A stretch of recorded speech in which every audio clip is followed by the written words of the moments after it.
តើបងប្អូនធ្លាប់មានអារម្មណ៍ជួបអ្នកដឹកនាំឬអ្នកជំនាញម្នាក់ដែលគាត់មើលតែតួលេខហើយនឹងក្រាបប៉ុន្តែ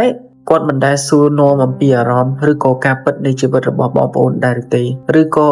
តើបងប្អូនធ្លាប់ព្យាយាមគណនាសុភមង្គលឬក្តីស្រឡាញ់របស់បងប្អូនតាមបែបគណិតវិទ្យាហើយមានអារម្មណ៍ថាវាមិនអាចទៅរួចដែរទេនៅក្នុងវីដេអូមួយនេះគឺយើងនឹងស្វែងយល់អំពីបញ្ហាមួយទាក់ទងជាមួយនឹងវិទ្យាសាស្ត្រនិយមឬក៏យើងហៅជាភាសាអង់គ្លេសថា Scientism និងការប្រើប្រាស់ខុសនៅគំរូគណិតវិទ្យាដែលកំពុងតែកើតឡើងនៅក្នុងសង្គមរបស់យើងហើយបញ្ហានេះនឹងផ្លាស់ប្ដូរអំពីរបៀបដែលបងប្អូនមើលទៅលើទិន្នន័យការដឹកនាំហើយនឹងការយល់ដឹងអំពីជីវិតរបស់មនុស្សយើងបងប្អូនមានដែលដឹងទេថាតើអ្វីទៅជាវិទ្យាសាស្ត្រនិយមឬក៏ Scientism យើងទាំងអស់គ្នាតែងតែគោរពហើយនឹងសរសើរអំពី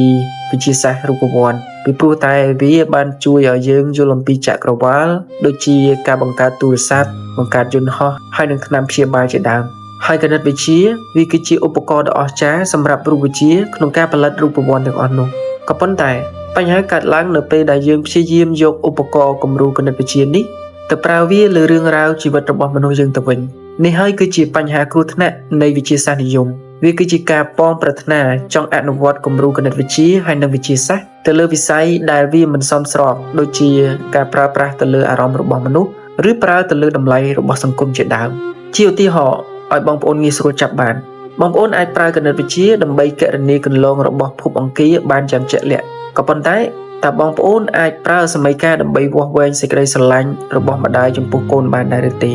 ឬក៏បងប្អូនអាចប្រើប្រាស់វាដើម្បីវាស់តម្លៃនៃមិត្តភាពរបស់បងប្អូនបានដែរឬទេច្បាស់ណាស់ចម្លើយគឺមិនបានទេគណិតវិទ្យាគឺវាជាឧបករណ៍ដ៏អស្ចារ្យសម្រាប់រូបវិទ្យាក៏ប៉ុន្តែវាគឺជាឧបករណ៍ដ៏គ្រើមគ្មានមនោសញ្ចេតនាសម្រាប់ប្រើប្រាស់លើភាពស្មុគស្មាញតែមានសណ្ដាប់ធ្នាប់នៃជីវិតរបស់មនុស្សយើងនោះទេត្រង់នេះតើបងប្អូនដឹងទេថាវិទ្យាសាស្ត្រនិយមវានាំមកនៅគ្រោះថ្នាក់អ្វីខ្លះវិទ្យាសាស្ត្រនិយមវានឹងនាំនៅគ្រោះថ្នាក់ដូចជាទី1វានាំឲ្យមានការលើកតម្កើងដល់អ្នកជំនាញហួសហេតុពេកដល់คล้ายទៅជារឿងវិទ្យាសាស្ត្រវាជារឿងអាថ៌កំបាំងដែលធ្វើឲ្យមនុស្សធម្មតាចាប់ផ្ដើមគិតថា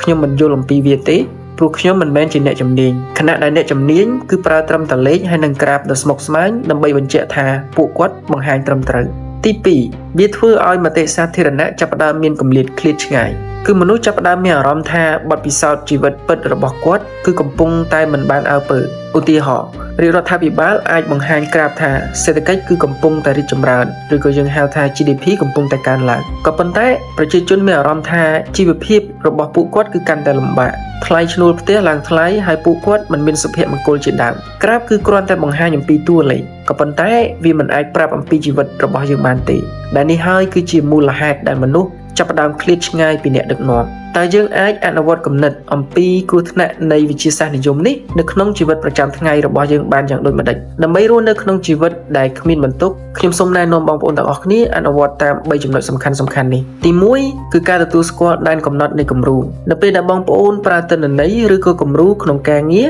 បងប្អូនត្រូវសួរខ្លួនឯងថាតើគំរូនេះអាចប្រាប់អ្វីបានខ្លះហើយតើវាមិនអាចប្រាប់អ្វីបានខ្លះបងប្អូនកុំព្យាយាមប្រើទិន្នន័យដើម្បីឆ្លើយសំណួរដែលវាមិនអាចឆ្លើយបានទី2ផ្ដល់កន្លែងឲ្យការពិតនៃភាពជាមនុស្សរបស់យើងគួរតែផ្ដល់តម្លៃដល់ចំណេះដឹងវិទ្យាសាស្ត្រក៏ប៉ុន្តែយើងក៏ត្រូវតែផ្ដល់កន្លែងឲ្យដែរចំពោះការពិតដែលមិនអាចគណនាបានបើនៅក្នុងការងារបងប្អូនកុំគ្រាន់តែមើលទៅលើ KPI បងប្អូនត្រូវសួរនាំអំពីសុភមង្គលរបស់បុគ្គលិកហើយបើនៅក្នុងជីវិតផ្ទាល់ខ្លួនបងប្អូនកុំព្យាយាមគណនាក្តីស្រឡាញ់បងប្អូនចូលចេះទទួលយកភាពរញ៉េរញ៉ៃនិងអារម្មណ៍របស់វាផងទី3ដឹងថាពេលណាគំរូមួយហួសពីសមត្ថភាពរបស់វាការទទួលស្គាល់ថាតើពេលណាដែលគំរូមួយហួសពីសមត្ថភាពគឺជាផ្នែកសំខាន់នៃតម្លៃនៃការយល់ដឹងរបស់យើងបញ្ញាពិតប្រាកដមិនមែនជាការដឹងគ្រប់យ៉ាងនោះទេប៉ុន្តែជាការដឹងថាតើអ្វីដែលយើងមិនអាចវាស់វែងវាបានបងប្អូនតាក់ទងជាមួយនឹងគំនិតវិទ្យាសាស្ត្រនិយមនេះវាគឺជាការប៉ុនប៉ងដ៏គ្រោះថ្នាក់នៅក្នុងការប្រើប្រាស់គំរូគណិតវិទ្យា